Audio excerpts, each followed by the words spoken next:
말씀에 되어 있듯이 하나님 이것을 정말 우리는 쓰고 살면서도 그것이 마치 자기 것이냐 하나님 앞에 돌려드릴 줄을 모르는 이런 시간을 지난 기간 보냈습니다. 주님, 우리들이 정말 11조를 제대로 내지 않는 것 역시도 하나님 것을 도둑질하는 것이라 하였습니다. 그러하오매 하나님 것을 도둑질하는 것은 물론이요 11조를 잘 내물해서 하늘이 문을 열고 정말 주님께서 부어주시는 그 모든 것을 받을 수 있는 축복마저도 가로막고 있을 때가 많습니다. 주님, 오늘 이 시간을 통해서 11조가 가지는 특별한 의미를 알고 정말 앞으로 정말 주님의 축복을 더 많이 받기 위해서 11조를 비롯한 모든 하나님 앞에 드리는 모든 것을 정말 막달라 마리아가 옥합을 깨어서 주님의 발을 닦은 것처럼 저희들도 정말 주님 앞에 드리는 그런 사람들 다 되게 하여 주시옵소서. 이 시간도 주님 앞에 맡겨오며 예수 그리스도를 받도록 감사하며 기도드리옵나이다. 정말 2024년 대망의 새해를 주신 주님께 감사하면서 새해 첫 예배를 드린 지가 이제 정말 첫 예배를 드리고 벌써 또 두 번째 예배를 드립니다. 정말 세월은 살같이 빠르게 지나갑니다.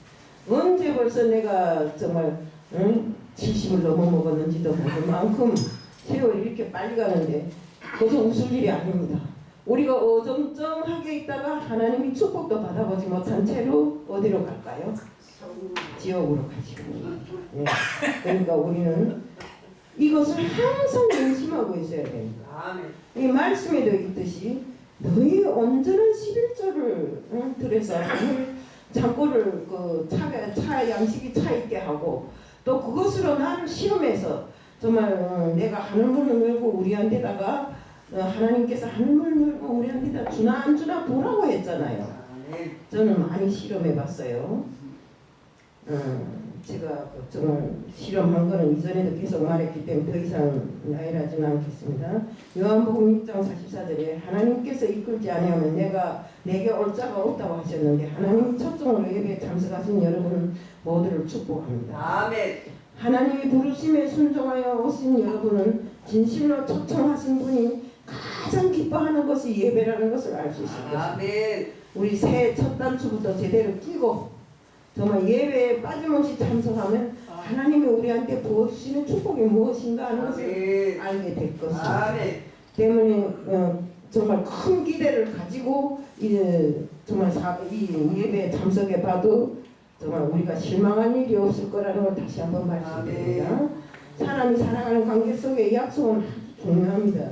사람마다 다르겠지만 저는 우선순위를 정하거나 어떤 일을 결정해야 할 때 제일 중요한 일을 약속이라고 생각합니다.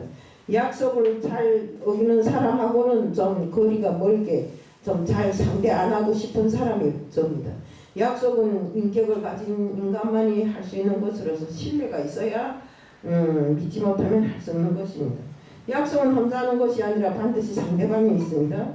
때문에 약속을 잘 지키는 사람이 신용 좋은 사람이고 사회나 국가의 신용 등급을 봐도 약속에 대한 신뢰도이고 또 우리가 그 나라가 잘 사는가 못 사는가 하는 것은 약속에 따라서 약속을 잘 지키는 나라는 선진국이고 못 지키는 나라는 후진국입니다. 지금 북한 보세요. 약속 지키는 게 하나도 없잖아요. 맨날 나와서는 조선중앙위원회 하면서 국민을 잘 살게 한다고 해놓고는 국민은 한쪽으로 굶어 죽는데도 국민이 행복하고 위대한 수령 김정은 동지로부터 시작해서 자기네가 배불리 먹고 산다고 굶어 죽으면서도 배불리 먹고 산다는 나라가 저 나라입니다. 국제적 관계도 그렇고 중요하지만 약속에 대한 신뢰도는 우리가 가장 중요한 것입니다. 더욱이 우리 믿는 자들은 하나님과의 관계를 잘 지켜야 됩니다. 신앙은 보이지 않는 하나님과의 약속이기 때문에 하나님이 언약을 믿고 우리가 약속하는 거잖아요. 우리 구약이나 신약이나 다 하나님의 약속입니다. 때문에 약속이 얼마나 중요한지 하나님은 인간과 약속을 맺을 때 짐승을 죽여서 제물을 삼고 그 피로 약속을 맺었습니다. 약속은 꼭 생명이라는 뜻이고 생명처럼 지켜야 하는 것이 약속입니다. 오늘 말씀은 이스라엘 백성들이 바빌론 포로에서 포로 생활을 할 때 하나님께 울부짖으며 기도했어요. 바빌론 포로에서 해방되어 본 그 유대 땅으로 돌려보내주시면 마음껏 하나님 앞에 순종하고 충성하고 하나님을 섬기겠노라고 이렇게 약속해놓고 하나님이 그 약속을 믿고 그들을 빼내줬는데 결국 어쨌습니까? 그 약속을 지키지 않고 또 제사장들마저도 그 약속을 제대로 지키지 않습니다. 더욱이 제사를 하나님께 제사를 드리는데 제사 한 해 동안에 난 그 산물 중에 제일 첫 것으로 양도 수컷으로 제일 처음 난 것으로 드리라고 했는데 어쨌습니까? 다리 저는 거, 눈 먼 거, 비틀어진 거 이런 걸 제물이라고 드릴 때 하나님이 노했잖아요. 뭐이라 했어요? 너희가 제물로 가져오는 그 짐승을 시장에 나가서 한번 팔아봐라. 누가 사가는 사람이 있는가? 그리고 그 너네 그 제물을 저 청독에게 한번 가서 바쳐봐라. 청독이 좋아하겠는가? 이렇게 진노를 하면서 뭐이라 했습니까? 만군의 여호와가 이르노라. 내 제단 위에 헛되이 불사르지 못하게 하기 위하여 누군가가 성전문을 닫아주는 사람이 있으면 좋겠다고 이렇게 말씀하잖아요. 우리가 정말로 우리 옛날에 그때는 짐승을 잡아서 기름을 불에 태워서 그 각을 떠서 불에 태워서 하나님 앞에 그 하나님이 흥량하도록 이렇게 했잖아요. 그런데 정말 순전히 좋은 물건으로만 바쳐야 되는데 다 다리가 비뚤어지고 눈이 다 잘못되고 이런 것들을 갖다 바치니 하나님이 진노할 수밖에 없었죠.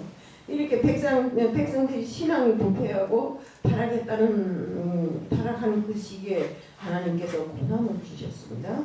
페르시아 제국의 공격을 받아서 그곳 식민지가 되게 하였고 또 세금으로 재산을 몽땅 이렇게 만들었어요. 이것이 우연한 일이 아니었습니다. 근데 문제는 백성들이 자신들의 잘못을 깨닫지 못하고 원망불평하면서 뭐라 했습니까? 하나님의 약속을 무시했어요. 예배 드리는 것도 게을리했고 11조 드리는 것도 형식적으로 게을리했어요. 이방 여인들과 결혼해서 방탕에 빠져서 신앙이 무너졌고 또 사회는 점점 범죄가 많아지고 부패하기 시작했습니다. 말라기 3장 8절에 보면 이런 상황에서 하나님은 선지자를 통해서 이 고통의 이유는 너희가 하나님의 것을 도적질했기 때문이라고 이렇게 말씀하셨습니다. 그것이 바로 11조라고 했습니다. 11조는 축복의 약속이라고까지 이야기를 했습니다. 너희가 온전한 11조를 들여서 나의 집에 양식 있게 하고 그것으로 나를 시험하여 내가 하늘문을 열고 너에게 복을 쌀 곳이 없지 않게 쌀 곳이 없도록 붙지 않게 하나 이렇게 보라고 했는데 지금 어떻습니까? 모든 것이 제대로 11조도 드려지지 않고 제사도 제대로 드려지지 않았습니다. 말라기 3장 11절에 보면 내가 황충이라는 게 뭐냐 메뚜기를 금하고 포도밭에 열매가 기한 전에 떨어지지 않게 지켜주시라고 약속을 했는데 사람들이 이렇게 한 것입니다. 이것은 한 시대의 사건만은 아닙니다. 오늘날 믿는 사람들에게 주는 교훈이고 하나님이 축복을 회복하는 비밀임을 알아야 됩니다. 저는 여러분이 행복한 삶을 살기를 축복합니다. 아멘. 우리 성도들은 적어도 물질의 어려움 때문에 어렵게 살지 않기를 소원합니다. 저는 축복의 가장 기초가 바로 온전한 11조라고 생각하고 있는 사람이었습니다. 제가 부끄러운 간증을 하나를 하겠습니다. 옛날에 몇 년 전에 살아계셨던 어떤 분이 내가 처음으로 목사 안수를 받고 이 11조에 대해서 설교하려고 하는데 뭐라는가 하면 11조나 헌금을 가지고 설교하면 사람들이 찾아오지 않는다고 그런 것은 좀 금하면 좋겠다고 그 사람들 앞에 설명할 때 우리 이 교회는 11조나 헌금은 강조하지 않는 교회라고 이렇게 이야기하더라고요. 아이고 나 거기 또 명언인 줄 알고 올 때마다 사람들 앞에서 그런 설교를 했어요. 그랬더니 결국 어떻게 됐습니까? 은혜를 받아야 될 사람들 은혜를 받지 못하고 근데 저 자체가 또 성경 읽다가 3장 10절 말라기 3장 10절을 제가 제일 잘하는 그 말씀인데 옛날부터 그것 때문에 많이 제가 생각하고 간증도 많이 했던 건데 다시 한번 읽다가 깜짝 놀랐어요. 우리들처럼 성령의 책망이 제 마음속에 후련했던 정말 우리에게 하시는 그 성령의 말씀이 너무나 막 아팠어요. 너는 11조를 가지고 몇 번이나 나를 시험했냐고 그런 목소리가 막 들려오는 것입니다. 날 보고 하는 소리가 제가 앉아서 기도를 하는데 무슨 소리가 들리는가 막 벼락치듯한 소리가 너는 11조를 가지고 몇 번이나 나를 시험했기에 그것을 다른 사람들에게 전해주지 않음으로 해서 다른 사람들이 받을 축복도 못 받게 하느냐 하면서 이렇게 하더라고요. 정말 그 새벽에 저는 날이 밝는 줄도 모르고 울면서 아침까지 기도하다가 그 후 주일 예배 때 다시 그 11조에 대해서 설교를 하게 됐어요. 정말 우리 신앙은 타협하면 절대로 안 됩니다. 우리 피가 모자란다고 여기다 물을 섞으면 피가 다 응고돼서 사람이 삽니까? 못 삽니다. 때문에 우리는 오직 하나님 약속대로만 살고 하나님이 지켜주시고 천국까지 길을 인도해 주신다는 걸 늘상 명심하고 살아야 됩니다. 오직 믿음으로 살아가기만 기도합니다. 하나님이 복을 주셔야지 억지로는 안 됩니다. 아멘. 정말 제가 어제 이 설교를 준비하면서 보니까 연세대학교 세브란스 병원에 이런 글이 있다고 합니다. 제가 어저께 그 이비인후과에 갔는데 거기 과장 선생님이 저보고 그러더라고요. 믿는 목사님이시라니까 하시는 말씀인데요. 나는 치료를 해주고 하나님은 낫게 하십니다. 이러더라고요.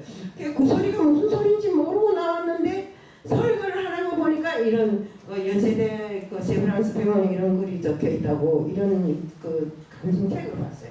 거기에 우리는 치료하고 하나님이 고치신다는 이런 글이 적혀 있다고. 의사는 그 생명을 치료하지만 그 생명을 살렸다 죽였다 하는 건 누굽니까? 바로 하나님이십니다. 생명의 주인인 하나님만 믿고 하나님이라는 말은 맞습니다. 때문에 이것이 진정한 신앙 고백입니다. 공부는 내가 하지만 하나님이 그에게 명철함을 주고 막 그 명석하게 뭔가를 잘 알게 해야 그가 공부를 잘하는 것인지 내가 공부를 아무리 많이 했다도 하나님이 주시지 않으면 그건 바보입니다. 바보가 돼버리는 겁니다. 사랑은 우리가 하지만 행복은 하나님이 주셔야 이루어지는 것입니다. 사랑한다고 다 행복한 건 아닙니다. 하나님이 건강도 자녀도 가정도 사업도 국가도 축복해 주셔야 행복한 나라 행복한 가정이 된다. 하나님의 그 방법으로 살기를 우리는 계속 기도해야 됩니다. 오늘 말씀은 11조에 대한 말씀입니다. 하나님은 왜 11조를 하라고 하셨습니까? 11조는 하나님이 것이기 때문입니다. 말라기 3장 8절에 사람이 어찌 하나님의 것을 도둑질하겠느냐. 그러나 너희는 나의 것을 도둑질하고도 말하기를 우리가 어떻게 주의 것을 도둑질하였나이까 하는도다. 이는 곧 11조와 봉헌물이다. 이렇게 말씀을 하셨습니다. 11조를 드리지 않은 것이 도둑질이라 했습니다. 이 사회에도 도둑질하는 사람들이 죄인으로 감옥에 갑니다. 감옥에 사람들로부터 좋은 인상을 받지 못하는 것입니다. 이것은 영적으로도 마찬가지입니다. 도둑에게 큰 복을 주고 도둑놈을 어떻게 귀히 쓰겠습니까? 어느 교회에서 있었던 일이라고 합니다. 헌금 기도를 하는데 도둑이 들어와서 헌금함을 가지고 도망칩니다. 그런데 처음에 그 교회에 나온 어떤 사람이 눈을 뜨고 있다가 그 도둑을 봤어요. 그래서 뛰어나가는 그 도둑이 다리를 걸어서 넘어뜨렸어요. 그래갖고 도둑이 하고 소리치니까 또 그 도둑이 결국은 잡혔습니다. 장로들이 경찰서에 넘기겠다고 하는데 목사님은 그냥 놓아주라고 하더랍니다. 그러면서 어떻게 그 사람만 도둑놈이겠는가. 우리도 다 똑같은 도둑놈이라고 이렇게 말하더래요. 그날에 성도들이 회개운동이 일어났다고 합니다. 그렇습니다. 이스라엘 백성들이 하나님께 온전한 11조를 드리지 않아서 정말 적당히 드림으로 해서 하나님으로부터 정말 진노를 받은 것처럼 하나님은 내 것을 도둑질했다고 막 그러시잖아요. 왜 하나님이 11조를 떼먹었다 하지 않고 내 것을 도둑질했다 했습니까? 물질의 주인이 내가 아니라 바로 하나님이시기 때문에 그런 말씀입니다. 내 시간의 주인이 누구신지 압니까? 또 내 사업의 주인도 역시 누구신지, 또 내 가족이나 내 친지 주인이 누구신지 하나님이라는 말씀을 우리는 하면서도 하나님의 것을 잘 모르고 분간할 줄 모르고 도둑질하고 산다 이겁니다. 이것이 아주 잘못됐습니다. 때문에 우리는 하나님의 축복을 더 받기 위해서라도 하나님의 것을 도둑질하고 살면 안 돼요. 우리는 우리의 주인이 내가 아니라 우리는 하나님의 정직일 뿐입니다. 하나님 소유권자는 하나님이시고 하나님 것을 지키고 관리하는 사람이 바로 우리들인 것입니다. 그런데 백성들은 하나님 것을 자기 소유라고 생각하고 막 손을 대고 사는 것입니다. 그래서 하나님께서 도둑질이라고 했습니다. 물질에 정직해야 다른 것도 정직할 수 있습니다. 세계에서 11조 생활을 가장 잘하는 민족이 그래도 유대인들이라고 합니다. 아멘. 사람들은 왜 미국 유대인 편만 들고 아랍 편은 들지 않느냐고 이렇게 말합니다. 그러나 미국은 그럴 수밖에 없는 이유가 따로 있습니다. 미국에 사는 유대인들이 정치나 경제나 교육, 금융, 군사, 도적의 어떤 부분에서든지 유대인들이 다 영향력을 가지고 있고 있기 때문에 미국 뉴욕의 맨해튼에 가면 은행과 증권사들이 모여 있는데 그것을 유대인들이 거의 다 참가해서 차지하고 있다고 합니다. 그들은 세계 다이아몬드의 90%를 가지고 있다고 합니다. 유대인들은 어떻게 물질이 부를 가지게 되었는가를 책을 보면 그들은 세계에서 가장 11조를 잘 드리는 민족인 것을 알 수 있습니다. 온전한 11조를 드릴 때 하나님이 복을 주신다는 약속입니다. 후손이 잘 되고 형통케 하시는 복을 주신다는 약속입니다. 말라기 3장 10절에 11조는 하나님께 온전히 드리는 것이라고 이렇게 가르치고 있습니다. 만군이 여호와가 이르노라 너희 온전한 11조를 창고에 들여 나의 집에 양식이 있게 하고 그것으로 나를 시험하여 내가 하늘 문을 열고 너에게 복을 쌀 곳이 없도록 붙지 아니하나 보라 했잖아. 온전한 11조를 드려. 온전한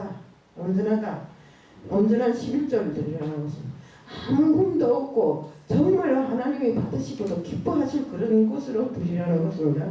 내 것을 적당히 드리라는 소리가 아닙니다. 11조는 구제를 하거나 기부하는 것이 아니라 하나님 것을 하나님께 흠이 없이 정말 구별해서 드리라는 소리입니다. 레위기 27장 30절에도 11조는 여호와 것이라고 했습니다. 여호와의 것을 하나님께 구별하여 드리는 선물이라고 했습니다. 아멘. 아브라함도 멜기세덱에게 11조를 드렸고 제사장인 멜기세덱은 아브라함을 축복했습니다. 아멘. 11조는 예수님도 드려야 한다고 가르쳤습니다. 11조는 왕도 드렸고 레위인도 드렸고 선지자도 드렸고 선민들도 드렸습니다. 11조는 누구나 다 드리는 것입니다. 올바른 신앙에는 세 가지 정신이 살아있어야 합니다. 십계명 정신입니다. 하나님께서 모세를 통해서 10가지 계명을 주시고 그 계명을 지키도록 명하셨습니다.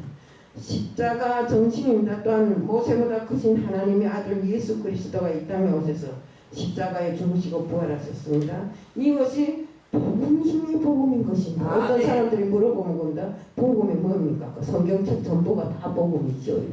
물론 맞습니다. 성경책은 복음이 맞는데 그 중에서 이제 여기도 지적되어 있잖아요. 기록되어 있잖아요. 복음 중에 복음이 예수님께서 십자가에 죽으시고 부활하시고 다시 오시겠다고 약속하신 이 모든 것이 복음입니다. 바로 하나님의 예수 믿는 자에게 영생을 주겠다고 약속하셨습니다. 11조 정신입니다. 만군의 여호와가 이르노라 너희 온전한 11조를 창고에 들여 나의 집에 양식이 있게 하고 그것으로 나를 시험하여 내가 하늘문을 열고 너희에게 복을 쌀 곳이 없도록 붙지 않아 보라고 이렇게 말씀하셨습니다. 이것은 말라기 3장 10절에서 하신 약속입니다. 제가 왜 오늘 이 말씀을 3번 4번 반복하는가? 이것을 똑바로 기억해야 우리가 삶에서 정말 11조를 건너뛰지 않고 도둑질하지 않고 하나님께 온전히 드림을 해서 하나님의 온전한 축복을 받으라고 제가 이렇게 저도 받고 여기 앉은 모든 분들도 받아야 되기에 3장 10절에 대해서 오늘 4번째 이야기합니다. 우리는 네 것 중에 하나를 하나님께 드리는 것이 11조라고 생각합니다. 하지만 내게 있는 열 모두가 하나님 것인데 거기에서 하나님이 너희들이 내 것을 쓰고 살라 했는데 거기에서 하나님께 돌려드리는 것이 10분의 1이라고 했습니다. 때문에 우리 11조는 하나님이 복을 받는 약속입니다. 하나님은 문을 열어주신다는 약속입니다. 하늘문이 열리면 은혜의 문이라고 은혜의 문이고 축복의 문도 됩니다. 때문에 우리가 하나님의 하늘문을 열면 은혜도 내려오고 축복도 함께입니다. 아멘. 하나님 말씀을 믿고 순종하면 하늘문이 열리고 복을 쌀 곳이 없도록 부어주신다는 약속입니다. 그렇게 주시는가 아닌가 시험해 보라는 말씀은 오직 이곳에 한 번밖에 안 나온다. 말라기 3장 10절에 한 번 나온다. 그래서 저도 한 3번인가 4번인가 하나님을 시험해 봤어요. 보니까 말씀에 한 군데도 틀린 것이 없더라고요. 아멘. 황충이 피해를 받지 않게 해준다는 약속은 메뚜기를 급하여 너희 토산을 먹어 없애지 못하게 하고 황충을 정말 없애줌으로 해서 우리가 농사를 지으면 그 농사가 지은 시기를 맞춰서 열매도 따야 되는데 때로는 자연의 피해로 인해서 열매가 떨어지고 잘못되고 이렇게 하는데 하나님께서는 이것을 지켜서 온전한 열매를 따기 이전에 없애지 않겠다고 했잖아요. 군동 지역에는 메뚜기 떼가 한 번 지나가면 곡식이 흔적도 없이 사라진다고 합니다. 왜? 피해를 입기 때문에 그들은 그 메뚜기 떼 한 번 지나가는 걸 저주로 생각한다고 했어요. 황충은 도적이요 강도의 질병이요 재앙이요 천지개변을 말합니다. 해마다 농촌에서 AI 조류 전염병으로 오리와 닭이 수백만 마리씩 살처분 당해서 땅에 쓸어먹고 있습니다. 또 코로나 전염병이 발생하여 3년간 비상이 걸렸는데 전국적으로 확산되어 전염병을 막을 길 없고 또 황충이 피해 같은 것인데 이것 역시도 하나님이 막아주셔야지 사람이 막아서는 되는 일이 아닌 것입니다. 우리 코로나의 피해를 얼마나 봤습니까? 정말 하나님이 일을 하던 사람들이 많이도 갔죠. 온전한 11조를 드리면 황충이 재앙을 막아주겠다는데 우리 왜 그것을 못합니까? 우리 열매가 기한전에 떨어지지 않게 해주겠다고 약속했잖아요.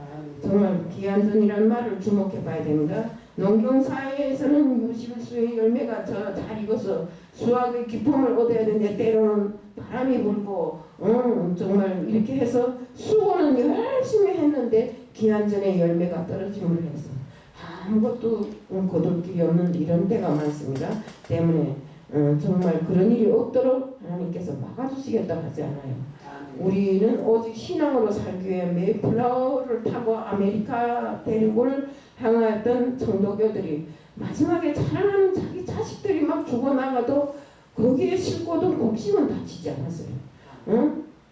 마지막에는 막 굶어 죽게 되니까 정말 날고기를 먹으면서도 시종자는 없어지지 않았기 때문에 그것이 종자가 되어서 정말 지금 미국이 얼마나 강한 나라가 됐습니까?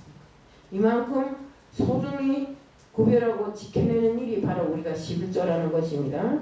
때문에 우리는 무거운 멍에를 메어주기 위해서 11조해라 헌금해라 뭐해라 이런 것이 아니라 우리가 하나님이 하라고 한 일이기 때문에 하나님이 내 건데 내 거 10분째 일을 돌려다오 했는데 안 돌려주면 우리가 하나님이 진노를 일으키잖아요. 때문에 우리는 정말 하나님의 온전한 11조를 드리려 했으면 우리는 온전한 11조를 드려서 정말 내 가정에 내 자식들 위해 내 남편 위해 또 내 친지들 위해 축복이 넘쳐나도록 내리기를 이렇게 바라야 돼요. 아멘. 하나님은 인간과 약속을 맺을 때 하나밖에 없는 자기 아들도 서심없이 우리들에게 내주었잖아요. 때문에 그 약속을 지킨 하나님 앞에 우리도 약속을 지켜서 정말 천배만배의 축복을 받기를 축원합니다. 사랑하는 하나님 아버지 감사합니다. 저희들은 정말 모든 것이 내 것이라 생각하며 지금까지 살아왔습니다. 자식도 무엇이든지 다 내 것이 아님을 알면서도 때로는 억지로 그것이 내 것이냐 이렇게 살아왔습니다. 앞으로는 정말 주님 이것을 정말 제대로 온전히 구별하여서 바칠 수 있는 저희들 되게 하여 주시옵소서. 오늘 이 시간도 주님 앞에 맡기며 예수 그리스도를 받들어 감사하며 기도드리옵나이다. 아멘. 주 기도문